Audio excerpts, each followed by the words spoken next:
उत्तराखंड के अल्मोड़ा जिले में पहाड़ों के बीच एक गांव है जिसका नाम तड़म है। ये गांव ऐसा नहीं है जहां बड़ी सड़कें हों, गाड़ियां सीधे घर तक आती हों। आज भी तड़म तक पहुंचने के लिए लोगों को पैदल रास्तों पर चलना पड़ता है। बरसात में रास्ते फिसलन भरे हो जाते हैं और कई बार तो बीमार आदमी को चारपाई पर बांधकर नीचे सड़क तक ले जाना पड़ता है।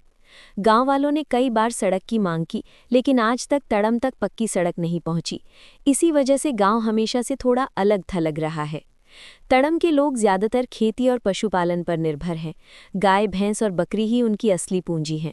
जंगल गांव से सटा हुआ है। पहले यही जंगल जीवन का सहारा था।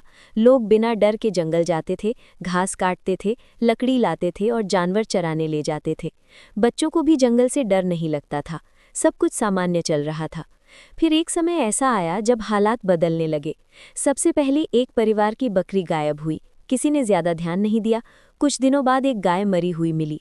उसके शरीर पर बड़े बड़े पंजों के निशान थे। तब लोगों ने कहा कि ये बाघ का काम है। शुरुआत में लोगों ने इसे इक्का दुक्का घटना समझा, लेकिन धीरे धीरे ये आम बात बन गई। हर महीने किसी न किसी घर का नुकसान होने लगा। कभी भैंस मारी गई, कभी बकरी, कभी गाय और कई बार गांव के कुत्ते जो रात में पहरा देते थे वही सबसे पहले बाघ का शिकार बनते थे। रात का समय सबसे डरावना हो गया। सूरज ढलते ही लोग अपने जानवर बांध देते। घरों के दरवाजे जल्दी बंद होने लगे। अगर रात में अचानक जानवरों की आवाज आती तो लोग लाठी लेकर बाहर निकल आते। कई बार लोगों ने बाघ को अपनी आंखों से देखा, खेत के पास, रास्तों पर और गौशालाओं के पीछे। कुछ लोग कहते हैं कि बाघ इतना बेखौफ हो गया है कि अब उसे इंसानों से भी डर नहीं लगता। तड़म के आसपास के गांवों में भी यही हाल है। मोहान में लोगों ने दिन दहाड़े बाघ को चलते देखा। डभरा में एक रात बाघ ने बाड़ा तोड़ दिया और भैंस उठा ले गया। सुबह सिर्फ खून और पंजों के निशान बचे थे। कुणा खेत में एक किसान खेत में काम कर रहा था, तभी झाड़ियों से बाघ निकला। वो किसी तरह जान बचाकर भागा। ढिकुली में एक आदमी जंगल गया और फिर कभी वापस नहीं लौटा। रामनगर और गर्जिया जैसे इलाकों में, जहां बाहर से लोग घूमने आते हैं, वहां भी बाघ के हमले इंसानों तक पहुंच चुके हैं। इन सब घटनाओं के बाद गांव वालों ने कई बार वन विभाग और प्रशासन से शिकायत की। अधिकारी आए, पंजों के निशान देखे, फोटो खींचे और बोले कि जांच होगी। कभी कहा गया कि बाघ संरक्षित जानवर है, कभी कहा गया कि कैमरा ट्रैप लगाए जाएंगे। लेकिन जमीनी हालात नहीं बदले। न कोई पिंजरा लगा, न कोई स्थायी निगरानी हुई। उत्तराखंड सरकार से भी लोगों को कोई ठोस मदद नहीं मिली। कागजों में योजनाएं बनती रहीं, लेकिन गांव में डर बना रहा। रोड न होने की वजह से समस्या और बढ़ जाती है।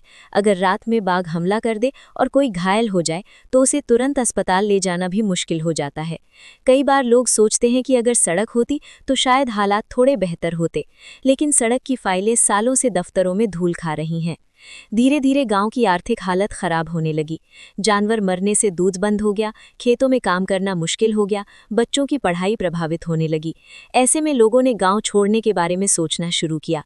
पहले एक परिवार शहर गया, फिर दूसरा, फिर तीसरा।